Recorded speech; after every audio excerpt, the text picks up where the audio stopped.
Jamais un antagoniste n'aura autant marqué les adorateurs de Disney.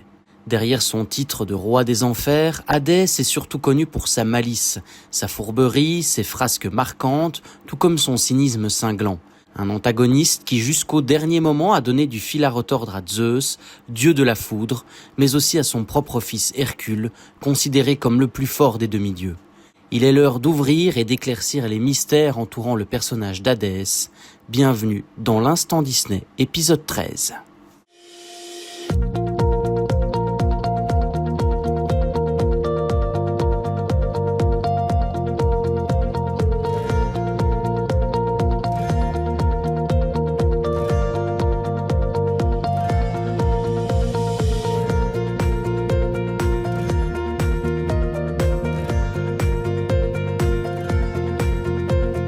On pourrait croire que cet épisode 13, signe et symbole de malheur, était destiné avant même son arrivée à ce personnage, mais dans les faits, il n'en est rien.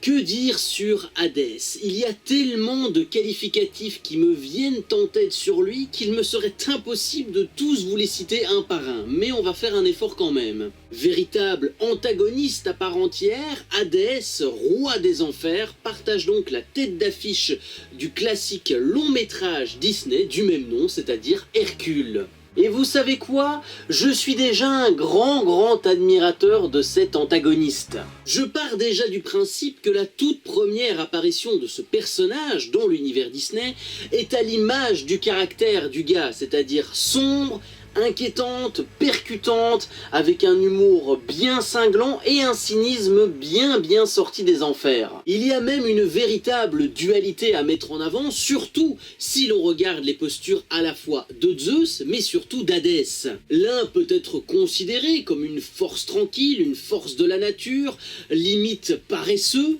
De l'autre, on a Hadès qui lui est surtout un personnage malicieux, perfide et qui ne souhaite qu'une chose, précipiter au plus vite la chute de Zeus et donc celle de l'ordre établi. Et c'est ça qui rend ce personnage déjà iconique, c'est-à-dire qu'Hadès, il n'a pas besoin d'en faire des caisses pour montrer qu'il est puissant, qu'il est fort, qu'il est incroyable. Non, il a des armes qui lui sont bien propres. Parce que oui, on ne va pas se leurrer, en force brute, Zeus est bien plus fort qu'Hadès. Mais Hadès, lui, est tout aussi fort de par son humour et de par ses mauvaises intentions. Des mauvaises intentions qui arrivent à toucher en plein cœur, eh bien, le célèbre dieu de la foudre.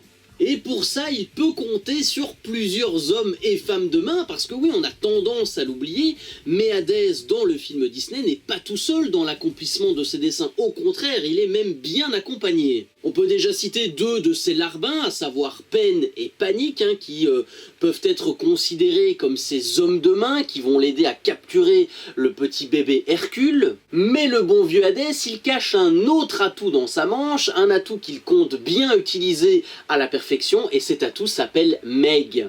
Et c'est là où il est véritablement fort, parce qu'il arrive à échafauder des stratagèmes complexes, mais diablement efficaces. Et même si elle arrive à faire chavirer assez vite le cœur de notre beau Hercule, Meg est tout simplement l'un des pions les plus essentiels pour Hadès. Je veux dire, Meg ne représente pas seulement un pion, Meg ou Megara est tout simplement l'assurance vie d'Hadès, son gage de sûreté, son gage de réussite presque, puisque à la fois elle lui sert de pion, mais elle lui sert aussi à détruire dans tous les sens du terme la volonté de Hercule. Et pour y arriver, Hadès va donc mettre en place plusieurs stratagèmes, plusieurs idées. Il va s'en prendre à Meg, à la fois physiquement et psychologiquement, en lui faisant bien comprendre que sans lui, elle serait toujours au fond du trou, littéralement. Donc oui, on a un petit packaging qui font tout simplement qu'Hadès est un personnage à la fois détestable, marquant, mais surtout iconique. Et malgré tout, on a envie d'un peu s'attacher à lui, tout petit peu. Attention, je ne dis pas qu'il faut être pote avec Hadès, loin de là, ce n'est pas mon avis, mais on a ses petites touches d'humour, son ironie, ses gags, ses références bien cultes qui font qu'on ne peut pas le détester, ce personnage. On est obligé de s'attacher un tout petit peu à sa vie, à son histoire ou à ses dessins machiavéliques. Et d'ailleurs, je crois sans mentir que si on a autant de bons souvenirs avec ce personnage, la version française, le doublage français du personnage d'Hadès n'y est pas pour rien, et on a eu un comédien extraordinaire en la personne de Dominique Collignon-Morin. Comédien qui nous a malheureusement quittés, je pense en 2025, mais pour ceux qui ont connu ou qui connaissent même de très près sa voix ou un soupçon de voix de ce comédien de doublage, elle est iconique et surtout on l'a entendu partout. Grâce à moi, l'un des fléaux de la Bible va s'abattre sur Los Angeles comme elle le mérite.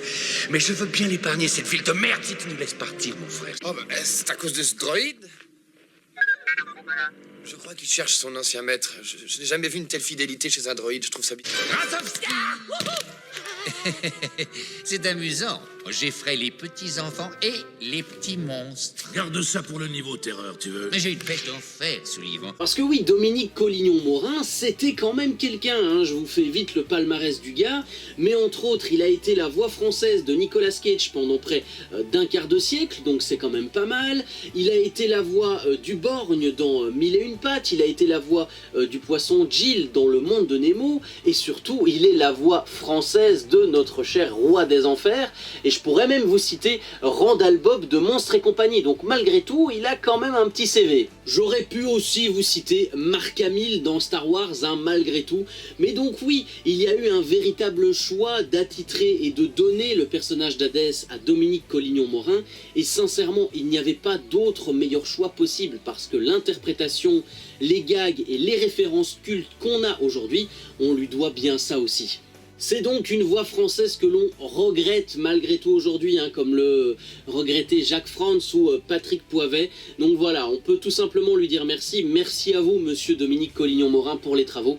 Parce que sans vous, on n'aurait peut-être pas eu toutes ces références aussi cultes qu'on aurait sorties à l'un ou l'autre repas entre amis.